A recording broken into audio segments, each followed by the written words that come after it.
Ryan, I appreciate you coming on the podcast. Thanks for having me, Josh. No problem at all. So I love what you guys are doing over there, man. You guys have such an amazing page when it comes to education as well as just overall knowledge with equipment, brewing techniques, mainly espresso. And I just want to know, with all of that knowledge, how you got into coffee and what your goal is with Prima. Yeah. So I started from a pretty young age.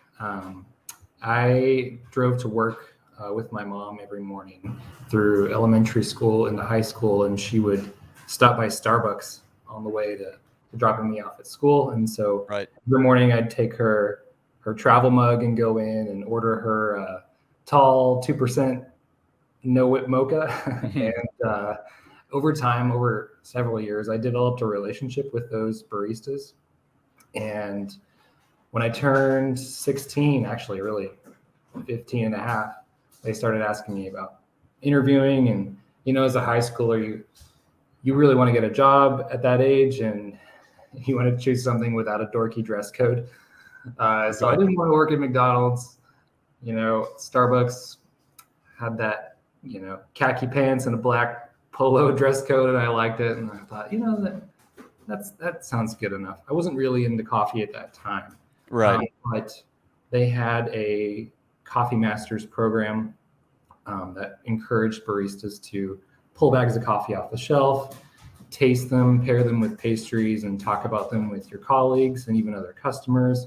And they would give you they called a passport, which was a book all about coffee biology and origin and flavors. And I learned so much through that. And at the time, kind of felt like Starbucks was like the pinnacle. And I think a lot of baristas have that same experience. But I can remember having that moment where I tasted my first natural, I think it was a Sidama from Ethiopia. That was that classic, blueberry bomb flavor. And it just blew my mind and showed me what coffee could be, something other than just a, French roast. Right. So shortly thereafter, I moved to Los Angeles for school. I studied to be a guitar player and spent a lot of years studying the electric guitar. Looked at doing that professionally, but ultimately that lifestyle was just a tough one, living gig to gig and not knowing exactly when the next paycheck was coming or how much it was going to be. So I decided kind of early on, in combination with being exposed to the specialty coffee scene in Los Angeles at the time, that I wanted to pursue that instead. So I started going to Handsome coffee roasters on the weekends and sitting and talking to a guy named Nicely, who was a really great barista at the time. Still, I think he's pretty involved in the latte art scene. Okay, gotcha. And then also Portola coffee roasters in Costa Mesa, who had this approach where their baristas would wear these like scientific white gowns, and you could choose from any number of brew methods like siphon, V60, that's awesome, in the Slayer. And so the combination of those two shops just really ignited my interest. I had a friend who was studying with me in LA who was also had parallel interests. He was a customer of Prima's, and long story short, ended up moving to Kentucky, and I followed him a couple years later. So that was in 2013. So just this last month is my 10-year anniversary at Prima. And nice. Yeah. That's awesome. And I think what you guys are doing over there is just invaluable, especially once you go down the Instagram page and you start looking at all the different techniques and things that you guys offer. And it's just not equipment, like the classes, the guides. It's a wealth of knowledge. Now, how was that for you transitioning from that starter at Starbucks, being interested in that, to being pretty much, I mean, we're always learning, but pretty much an expert in brewing? How did you get to that point? Yeah. I think a lot of it comes from being under pressure to answer questions. Gotcha. I was in the sales department at Prima for 6 or 7 of the years Okay. in there. And every day I get people calling in saying, what's the difference between a Kalita and a V60? And which grinder should I go with? And at first it's really overwhelming, but I have an opportunity to kind of go into the next room and say, I'll figure it out for you. I'll run the Right. test for you, you know? Right. And that's a big part of how I learned, is people asking hard questions and having to come up with an answer for them, but also having access to all of the world's greatest coffee equipment at my disposal to kind of figure it out. Right. What is that like, being surrounded by all of that gear? So Yeah. can you dive into that? Because, for us mere mortals that, have to dig into our own wallets to play with most of this gear, what is it like? You know, sometimes I take it for granted, and I have to remind myself, like, wow, like this is an incredible opportunity, Right. and something I'm very blessed and thankful to have. It yeah, it can be overwhelming at times, Right. because there is so many combinations of grinders and brewers and techniques out there. Ultimately, I think it's kind of helped me develop a philosophy of coffee, which is Right. it's it's it has the potential to be complicated. It's inherently too complicated to really truly figure it out. Right. And so you'll find the most happiness really in simplifying things. You know, Right.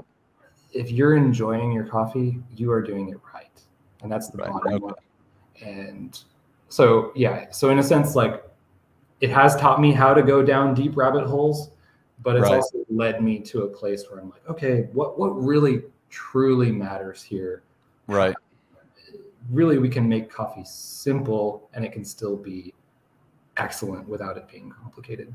For sure. So being surrounded by all of that, have you dialed in your own personal, like what you enjoy, or are you still like testing out many different things? Like what is your, you don't have to go into like your specific brewing process, but like what is like your go-to that you have found over this this many years of brewing? What have you found that what really works for you and you kind of stick to? Yeah. So I think, uh, generally speaking, my initial pursuit was clarity in coffee, right? The Okay. most uniform grounds possible. With the advent of the EK43 back in 2013, 2014, we were all kind of awakened to that, Right. the science of ground coffee. And so it was from that point on just sort of like, how do we get the most uniform particles possible and make coffee taste totally clear? And that was my pursuit for a long time. I think as Okay. time goes on, I'm choosing grinders and I'm choosing brewers that actually give me more body. I Okay. I love got you. to create density and sweetness in my coffee, and to get that, really, you need a little bit of fines, right? Hmm. Uh, Everything can't be, exactly the same size to achieve that profile. And Right. that's sort of freeing in a sense, right? Because you can get that flavor profile with a lot of different grinders that don't cost a ton of money. Right, for sure. And so with all of that, what is Ryan's go-to? If you had a day, like your day off and you're brewing, what are you brewing with? Yeah, Your go-to cup of coffee in the morning and you're about to go out and just tackle the day, no work. What what are you drinking? yeah. Well, I can show you my brewing setup over here, maybe a little bit. Okay, Uh, awesome. so I have an EK at home, Okay. and I use the Espero Bloom.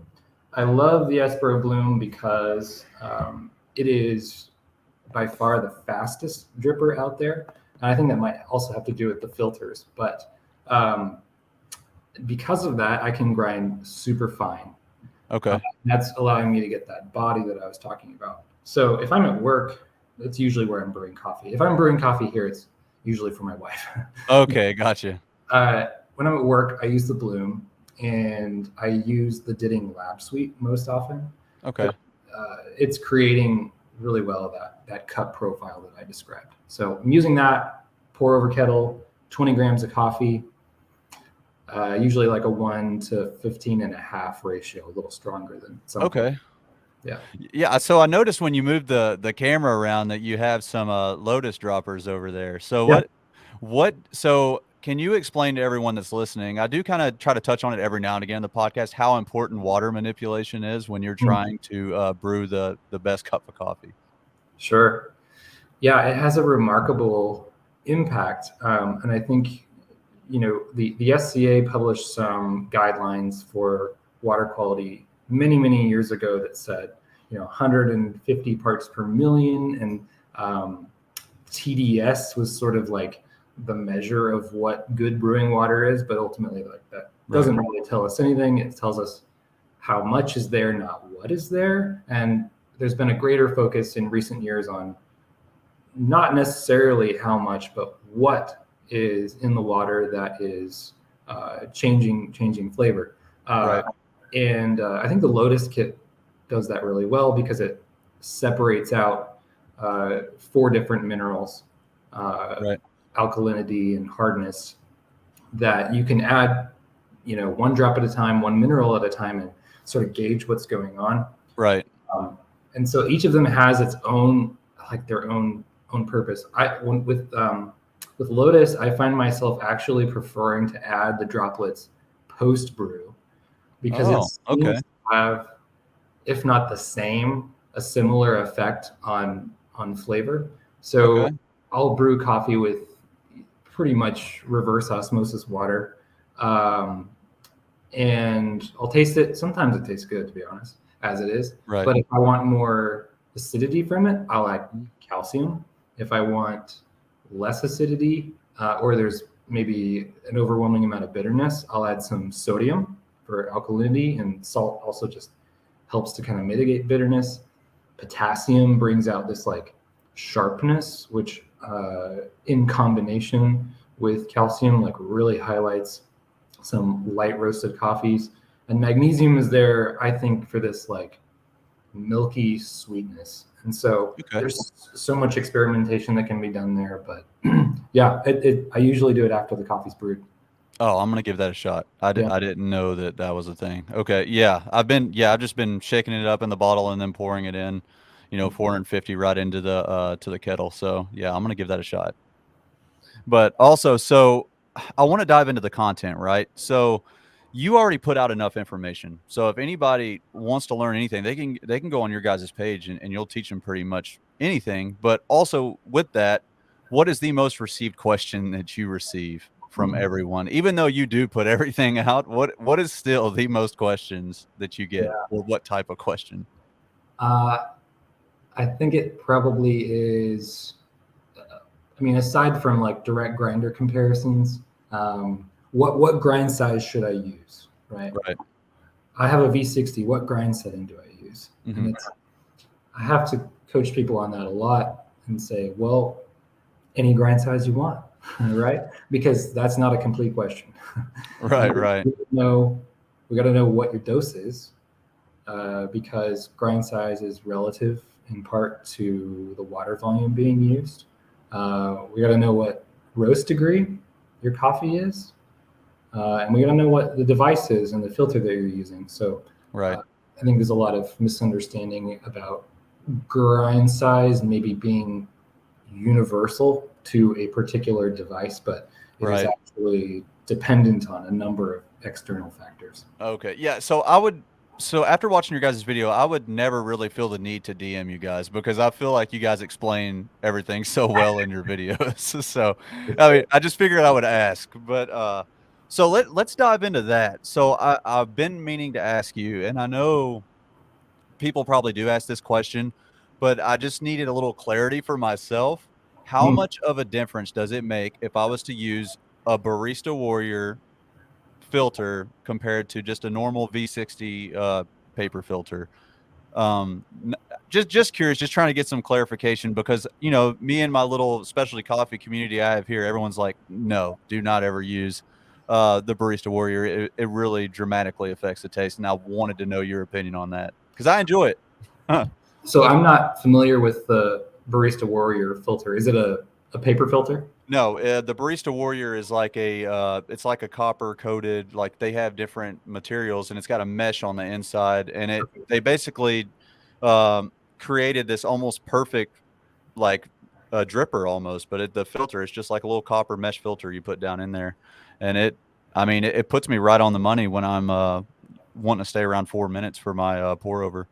Sure. And I mean, I enjoy it. I just didn't know if you would, if you could probably, if you're not familiar with that one, just any other type of like metal or something that's not paper filter. Yeah, I think pretty universally, no matter how fine the mesh is, even if we're talking about filtering with something like ceramic, there's a huge step in um, body that happens when you Okay. go from paper to metal. And I'm someone who likes body.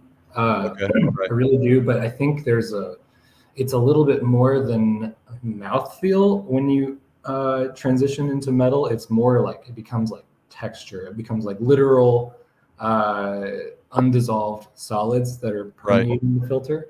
And Okay. so that's just a matter of preference. I think Okay. when you do that, you will kind of sort of mitigate or cover up some more delicate flavors in coffee. Okay. Anything like floral or berry-like can sometimes be sort of overburdened by those undissolved solids. Okay, so you think it might mute the floral taste a little bit from using that? Because I literally have only been using it for a week, and it's the first time because I've only used paper like the entire time I've been brewing. Yeah, I think it has the potential to.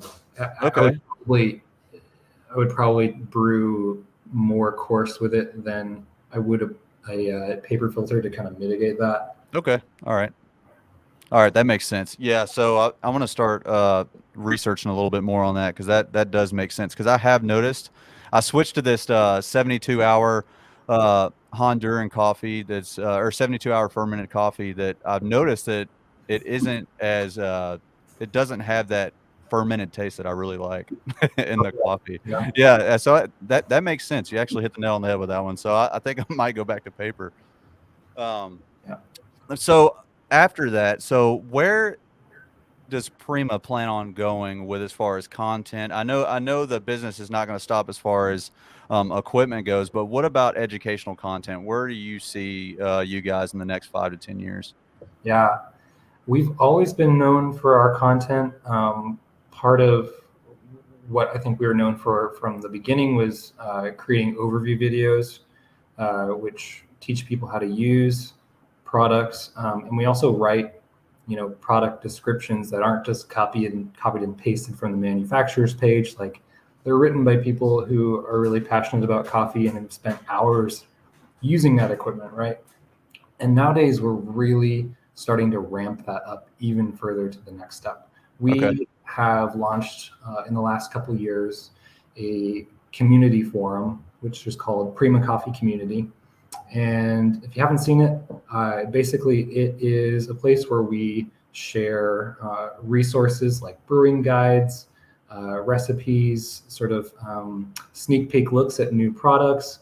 We have courses there. I have a very in-depth espresso course there. We have a latte art course coming out in the next week. And then in September, we'll have an advanced pour over course coming out. We also do events there. So cuppings with various roasters. We have a book club that James Hoffman just joined us for recently. Okay. So it's also just a place to interact with other like-minded people, coffee people. Right.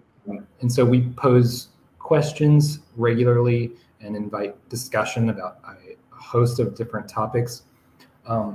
So yeah, I'll just say like we're really honing in on that aspect of our business and trying to be a complete open book and share as much knowledge as we can with our customers because I think they really need it.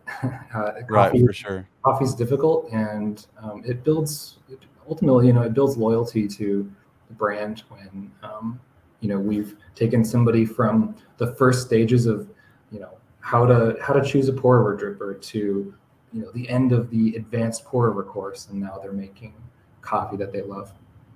That's awesome. So, as long as you've been in the coffee industry, I want to know your opinion on this. How much has specialty coffee moved forward in the future and grown since you joined the industry? Oh man, it's changing a lot. Um, Right, it's such a young industry overall. I still think even now it's young. right, When you compare it to other specialty products like beer, that's been around for hundreds of years and has right, been perfected. Coffee, specialty coffee is really still in its infancy. And I'm so excited to continue to see where it's going. But, greater automation is a theme that we're seeing in on the equipment side. A much greater focus on grinders, especially.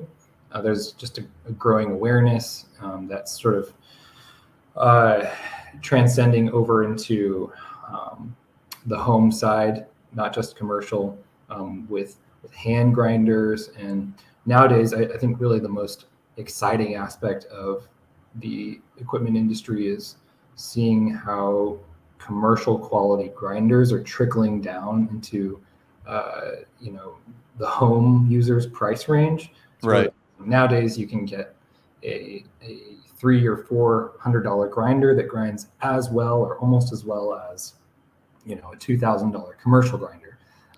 right. So that's where I think it will continue to go, is just continually making coffee and espresso just more accessible to people at home.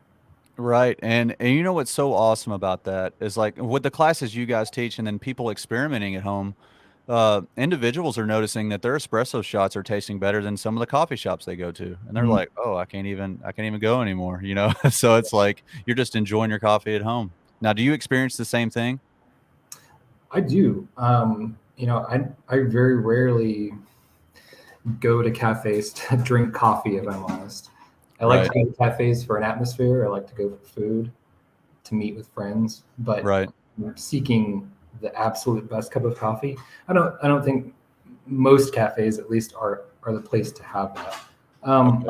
And that's because we as home enthusiasts can take more time uh, in brewing a single cup of coffee or a shot of espresso, Mhm. distributing it with a WDT, and saying a little prayer and all these things that you just can't Mhm. do in the shop, where we're taking 10 minutes to brew a single cup, Right. uh, whereas it's a matter of volume in the cafe.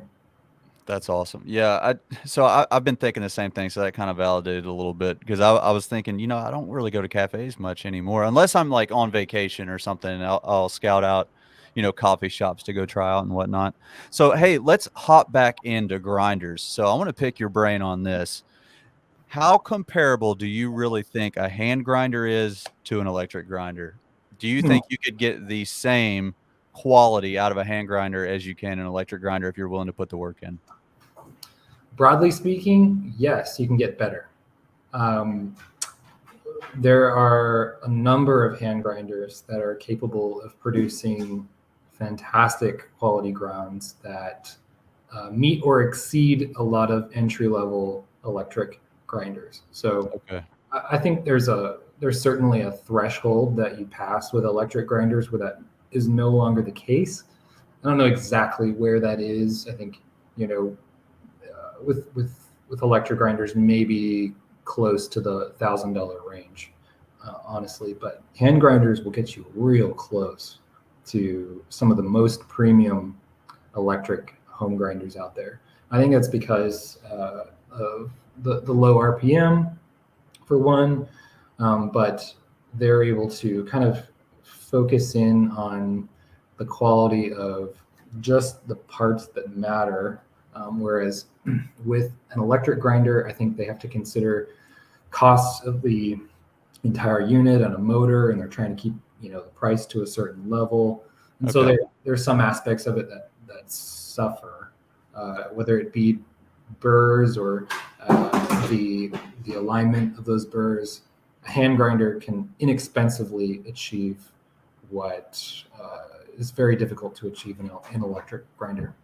All right, guys, you heard that. So I get DMs constantly. So everyone's asking me, they're like, "Hey, can I get just as good of quality coffee out of my hand grinder?" And I'll just keep getting those messages. So coming from you, that there, it answers it for you. Yeah, totally All can.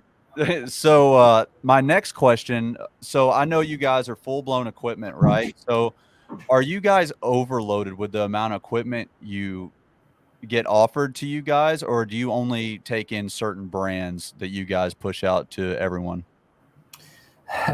Yeah, I mean, we have a long list of items that I would love to carry, Okay. but uh, it's difficult because there's so much out there. So, Right.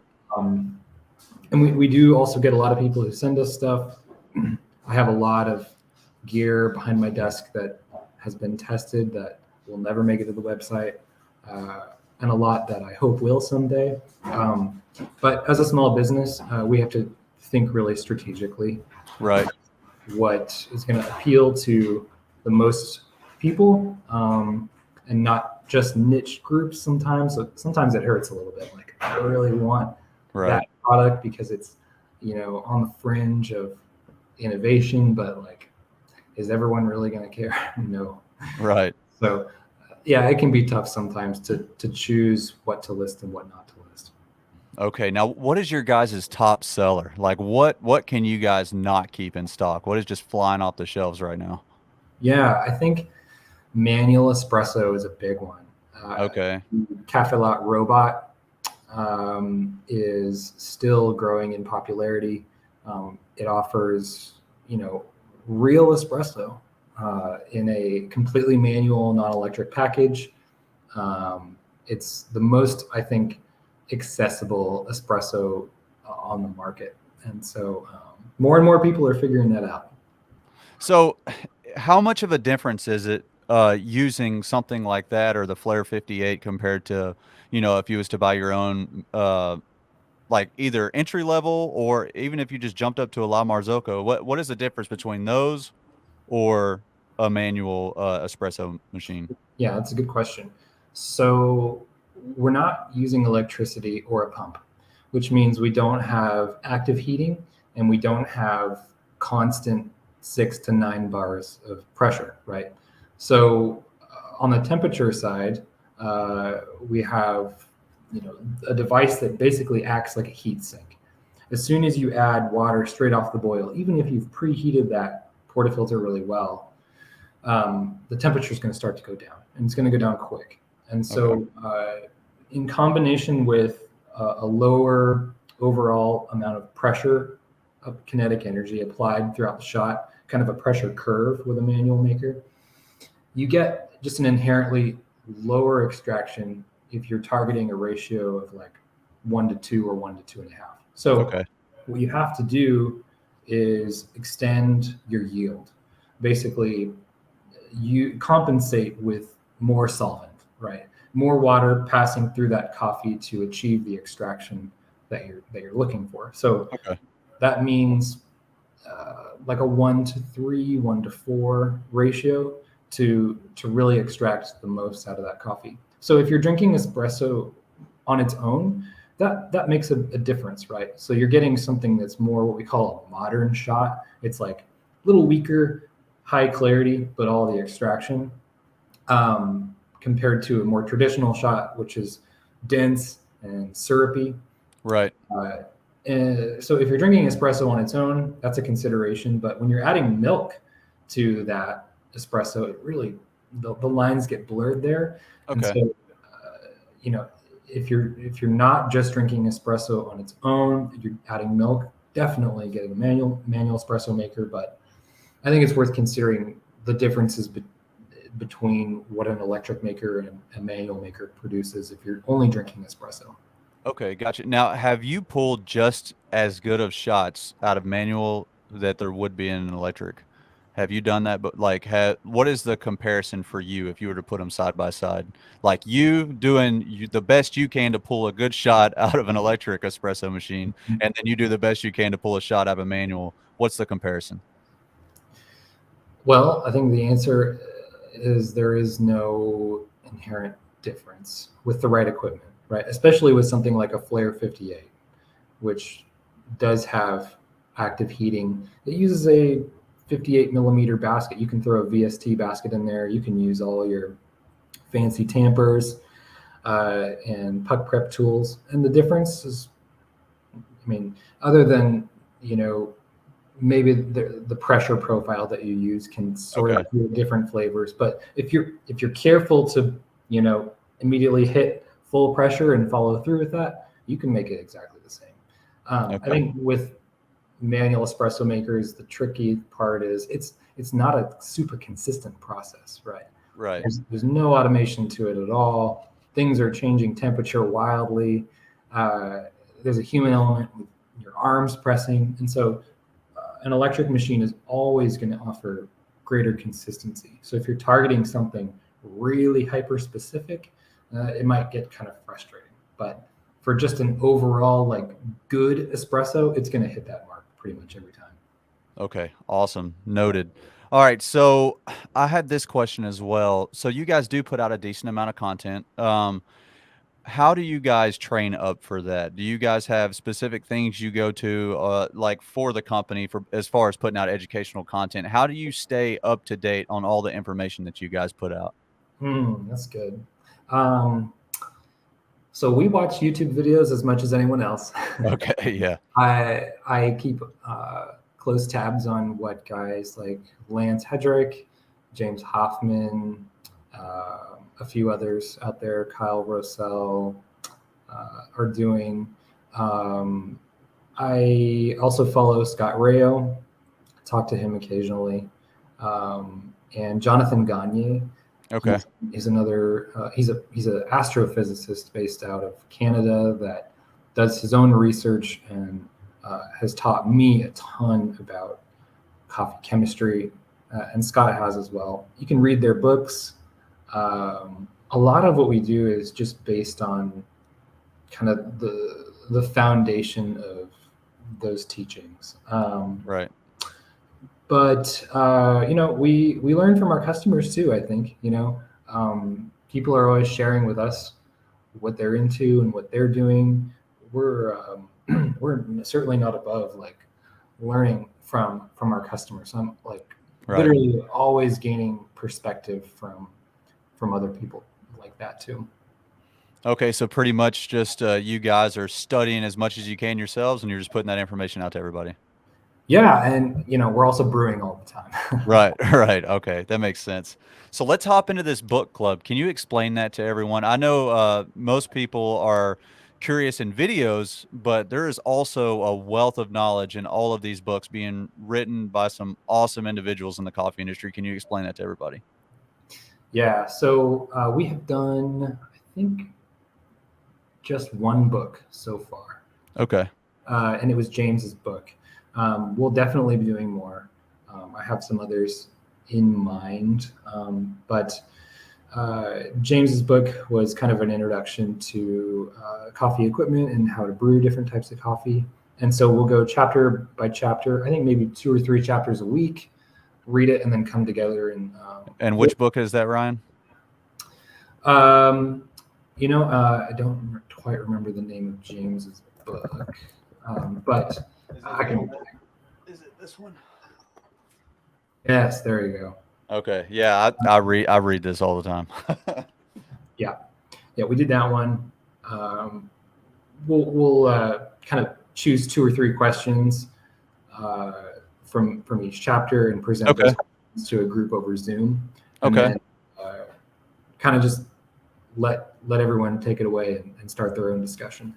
That's awesome. So, is there any books that come to mind for you when you were coming up in the coffee industry that just taught you a lot?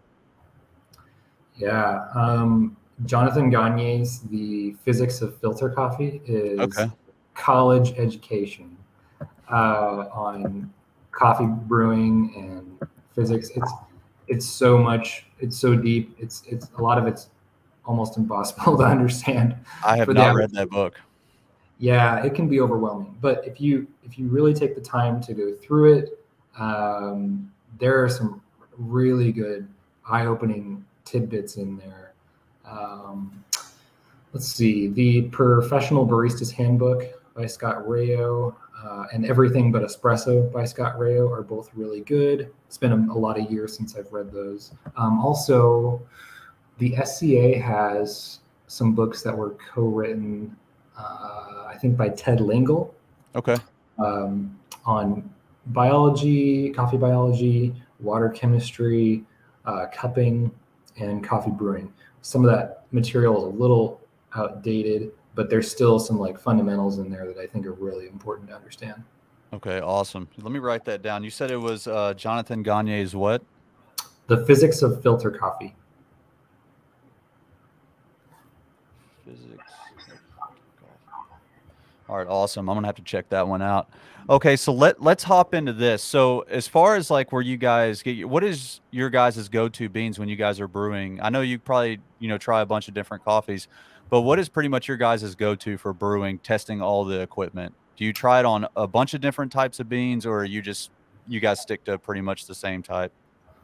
We'll generally go through 2 or 3 different coffees per Okay. piece of equipment that range from light to medium roast. We have a relationship with a local roaster in Louisville Okay. who gives us 5 pounds a week. They're called Quills. They make they roast great coffee. We also bi-weekly order about 4 pounds of coffee from Onyx. So those are some very nice, expensive coffees that we'll Right. use for comparisons, especially. Yeah. So, being in the industry, what is the most expensive and best coffee you have had the privilege of trying since you've been in the industry? Okay. So, the thing with expensive coffee, Right. Please nail it down because everyone's asked me this question too. That's why I'm asking you. yeah. So I have spent $100 on a bag of coffee before and immediately regretted it. Right. But I want desperately to love geishas. I don't. And I want to like all of these crazy new processes that we're coming out with. I don't. And so Mm, it's not to say I don't think that sort of innovation and experimentation is important to drive us forward. It's just that just because a coffee is rare, unusual, or expensive is not going to make it the best cup of coffee you've ever had. right. One thing I really like, one roaster I really like is Hart out of Portland. Ville roasts, I think, exclusively washed coffees. He Okay. doesn't really venture out into natural processes or So that's pretty any. much your go-to is washed coffee. You like washed? Yes, I find really the most of the time when I find a coffee to be really delicious, super well balanced, and clean, it's pretty much always a washed. And Okay. if you want a coffee like that, that's simple, has great refreshing acidity to it, and has balanced sweetness. Heart is a great place to find one. That's awesome. So, hey, so that nails the coffin down right there. So I tell everybody taste is so subjective when it comes to coffee. And Mm. everything is preached as gospel with how you're supposed to taste these notes, and you just proved that wrong. So that's good. But let's go. So after you started getting more towards where you're at now, what changed with your palate? And I also want to ask you how you got like how was your first cupping experience? Because I asked most of my guests that. But before we hop into that, how much has your perspective changed on coffee throughout the years working with Prima? Yeah. So um, nowadays, when I taste coffee, especially if I'm thinking about it critically, I find that sometimes I don't even recognize the flavor of coffee. It's Okay. weird to think about, but like I'm tasting what that coffee tastes like. And that's just from tasting so many thousands of cups, and being able to eventually pick out uh, extraction characteristics and flavor characteristics in those coffees. You kind of sort of like, if somebody held up a cup of coffee to my nose, I'm not even sure that I would say it's coffee anymore. Right. Oh, okay, gotcha. I'd say like, oh, that smells like a natural process, or that smells like stone fruit, or something stupid. But it's interesting how your brain sort of changes over time as you taste coffee. My first cupping experience was probably with Handsome Coffee Roasters. Okay. In college, a friend of mine and I hosted this event at Biola University outside, where we used some hand grinders and brewed flash chilled pour over coffee in an effort to just let people try what coffee could be. And we started that by going to Handsome. They laid out a bunch of coffees for us and let us taste them. I think that was my first time cupping, and it's you can make cupping as complicated or as simple as you want it to be, really. And I think it really should be something simple. It's just a way to quickly compare a large number of coffees all at once at the same temperature. But cupping is a great way also to train your palate, especially triangulation. So take, two different coffees and put them into 3 different cupping bowls, make 2 of them the same and 1 of them different. Taste those and see if you can tell which is the one coffee, and scale of most acidic to least acidic, most sweet to least sweet. If you practice that way, you'll be really surprised how quickly your palate will develop. Yeah, so my first cupping experience, I felt so disrespectful when I first did it, because they were telling me like, "Hey, what you got to notate what you're tasting," and I could not when I first started. I was like, "Oh, that's just coffee," and I felt so disrespectful when I first Mm. started. And that's why I totally agree with your taste just evolves as it, like, now I can taste. I pretty much I can just seriously put it down as soon as I taste it, and then I just couldn't, and I felt so disrespectful in those like cupping classes that I went to in the early years. So I didn't know if you experienced the same thing. Yeah, I mean, it's important to not be pretentious about coffee. Right. I think to do that is to exclude people, and I don't think that's cool. And so, Right. if all you can do is sip a cup of coffee and say, "This one I like better than this one," and Okay. just give one reason, whatever Right. it is, Right. then you have learned something and you have compared 2 coffees against each other. Right. That's all you need to do. You don't need to be hyper specific about the species of lemon that you're tasting. Right. And I Whatever. told you that I was so horrible at it when I saw the wheel in front of me from Counterculture. I saw the wheel and I was like, I don't really taste I don't see anything on here that I taste, man. It's okay. Yeah, with that tasting wheel is a great tool, because you can get hyper specific with it by going closer to the outside, or you can just kind of stay in the middle and say, well, this coffee's on the floral side. I don't need to say what type of flowers I smell, but it Right. reminds me of a garden, or that type of practice is super valuable. For sure. Yeah. So everybody, all those questions that you send me, get out there and just do it. Get out there and do it, and don't be scared to do it. And I think you're right. Don't be pretentious. A lot of people are scared to do it because they are very scared that they are going to be judged and they're going to do it wrong. So I think that's some good advice that you put out. Well, come join our cuppings in the Prima Coffee community, and you'll be pleasantly surprised. All right. Awesome. So I asked this question to everyone that comes on the podcast. I want to know your opinion with the detachment of coffee. And I say this in every podcast, as a society, and I know it's not to be pretentious, like you're saying, but what is your opinion on the society of the detachment of where their coffee comes from, and like the lack of empathy for coffee farmers and how they're treated overseas? I just wanted to pick your brain on that subject. Yeah.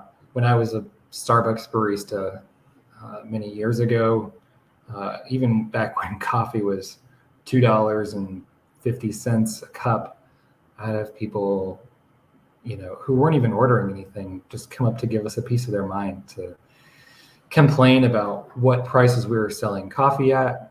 Right. And yeah, I mean, if you spent any time studying specialty coffee and listening to professionals, you know that it's not an easy thing to make, Right. to produce on the farm level.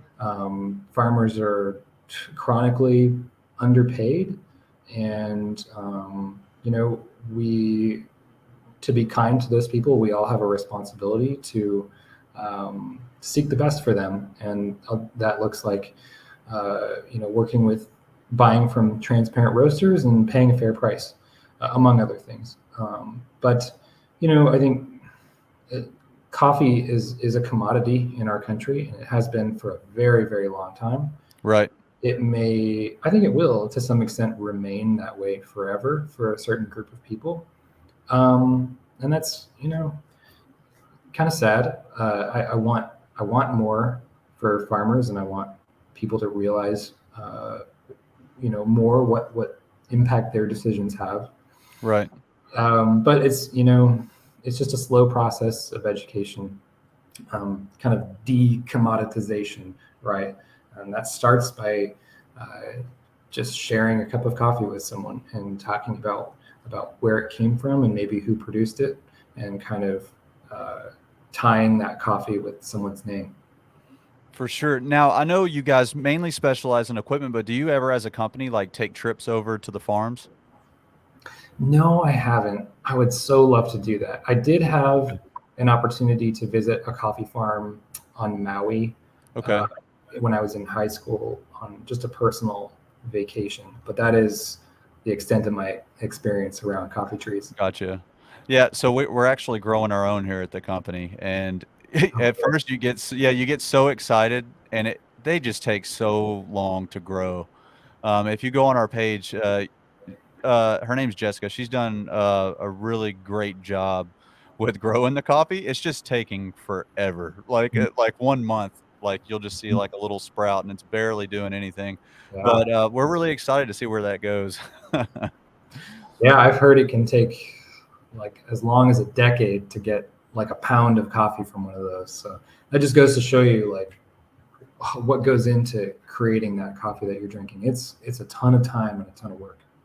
For sure. And I know you guys stay busy constantly. Now, do you guys ever plan on going into the podcast realm? Do you ever plan on doing that, or do you just think you guys are going to stay in the educational portion of just making the videos that you're making?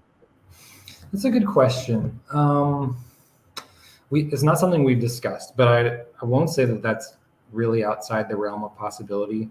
We are exploring more avenues of education and community involvement than we ever have in the last couple of years. Right. And as that progresses, I could definitely see that being the case. All right. Well, on top of me running this one, I will definitely watch that one if you guys start that up. All right. So we are coming close to an end. Um, I want to pick your brain as far as actually, I just want you to give advice to anyone. So and I say this on the podcast too, because it's so important. And I love to ask this question. This is pretty much applicable to anyone listening right now that are just getting into coffee, period.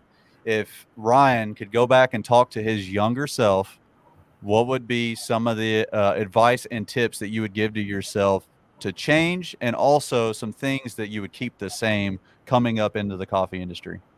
Yeah. I think one of the mistakes that I made early on was buying all of the coffee equipment that I could. A flat Okay. bottom dripper, a cone dripper, two different types of siphons, cloth filters, and trying to build this gigantic arsenal with a million different possibilities to find the best in every coffee. And the more that I have brewed coffee over the years, the more I realize it's so much more advantageous in terms of learning to stick with one thing, Okay. two at most. Having a single cup brewer and a multi-cup brewer available to you is, in my opinion, really all you need. If you can master one device, you can master one grinder. You're going to brew coffee better than the guy with 6 hand grinders and every manual brewing device known to man. Right. Okay, so that's some advice that you would give to your younger self is just stick to one thing and master it. Absolutely. Okay, awesome. Now, what tips would you give someone getting into the coffee industry if they wanted to dive down the rabbit hole of like what you guys have over at Prima? What advice would you have someone starting out in that part of the coffee industry? Yeah, I think that barista experience is invaluable. I really do. Okay. Um, Working on the front lines, at least for a time, slinging espresso, interacting with customers, learning how cafes work is sort of a college degree for every other facet of the coffee industry. And it really has informed what I do at Prima on the equipment side. So whatever it is you want to do, whether it be growing coffee or working for a manufacturer, designing your own coffee equipment, I'd say take at least a little bit of time, even if it's just on weekends, to go work at a cafe, learn what it's like to serve coffee to people. Okay, awesome. All right, so anybody that's just now tuning into this podcast, where can they find you guys, Ryan? You can find us at primacoffee.com. We're also on Instagram at Prima Coffee. We have a YouTube channel full of overview videos and resources. And of course, as I mentioned, the Prima Coffee community. You can find a link to that from our homepage. I am there all day long to answer any and all brewing questions. And I also host a number of courses and video events where we talk coffee constantly. All right, awesome, Ryan. I appreciate you coming on the podcast. This has been very informative and fun, man. Josh, thank you for having me. I really appreciate it. Hey, no problem at all. Hey, and if you guys go down a different endeavor and you want to come back on the podcast and talk about it, I'd be glad to have you back on. Let's do it. Let's keep in touch. All right, awesome. Talk to you soon, man. All right, bye.